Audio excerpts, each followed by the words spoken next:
Mă auzi, zici că suntem ăia de la Votafu TV.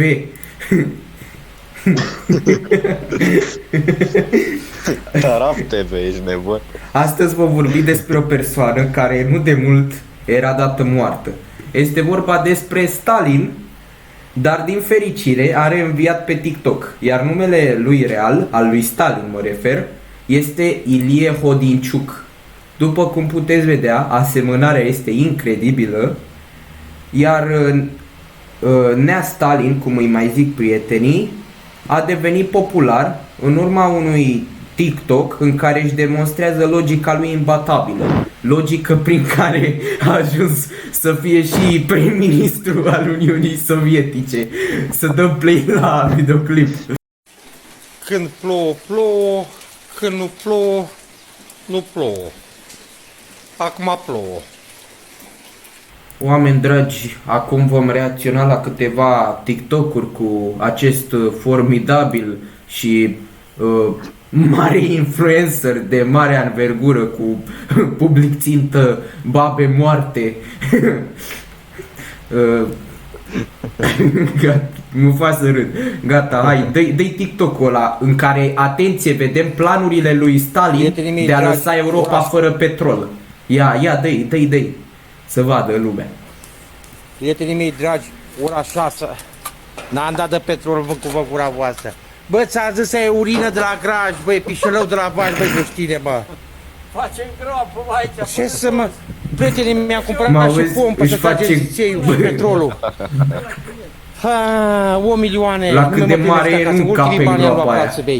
S-a spus, bă, că aia nu mai mă privi. Pune lacă pe frigidier, ce mă fac, mă, eu?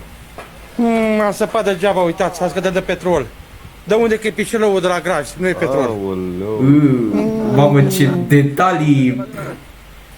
Ia mai dă-i să mai reacționăm la alte TikTok-uri, ia, următorul, dar dă-i unul. Prietenii mei dragi. Stai că am mai văzut eu ceva interesant aici. Mă auzi omul ăsta? Viața prietenii mei dragi, astăzi vom găti rață. Ia dă-i puțin pauză. Dă-i puțin pauză. Mă auzi omul ăsta ar fi în stare să facă sarmale la grătar. Wow, atât de bun a fost gluma, am înțeles. Ia, dă-i de la început să vedem ce zice. Vom secționa la dimineața, prietenii mei dragi, astăzi vom găti rață pe varză. O minunăție. Vom secționa la rața, vom pune la cuptor în această tavă. Aici vom varza, vom căli. A zis barza. Vom folosi ingrediente baraj și populetate. Aia zis barză. Bulion, pastă de ardei. Da. Totul se bagă în această tavă, după aceea la cuptor. Cum mă mai ligă și ardeiul. Va fi o zici că plânge, coaie, zici că plânge. Doamne ajută, prietenii. Stai că a uitat să-și bea țuica. Dimineața, prietenii mei dragi, astăzi vom Ce asta, nene? Ce mai pe aici? Ia mai dă-i unul. Ia, tot aia cu înțelepciunea lui. Când plouă, nu, mai dă altul. Nu plouă.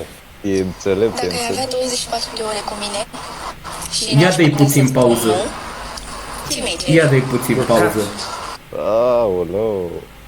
Da, ia să ne uităm și cred, acum îți voi da ție legătura în privința descrierii lui și cum se află în antiteză cu acțiunile pe care le face.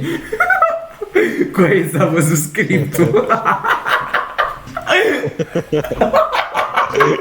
Auzi? Cu aia s-a văzut scriptul.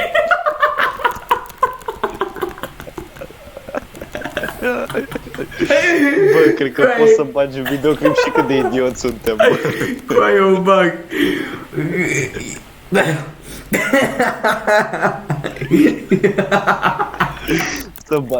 Să bagi și râsul, gen, că asta face și mai amuzant, știi, că ne dăm seama. Pun tot videoclipul, ești nebun. Uite, și tu acum trebuia să comentezi de descrierea lui, eu îți dădusem legătura, eram ca Mihai Gâdea și Mircea Badea. Bă, fără să pui scriptul că eu filmez. Păi și cum pula mea vrei să-l ceri? Cu aia aveai o replică de zis, o singură replică. Ai. Păi stai. Stai să-l învăț. Ne prezint. Da. Cu aia E nu foarte aia. pasionat de gastronomie. Bă, prostule, bă, prostule. Prostule, tu trebuia să zici care e treaba cu videoclipurile pe care le are de la Apreciate și descrierea lui care contrazice treaba asta. Ia, hai, zi acum. Stai, bro. Acțiune.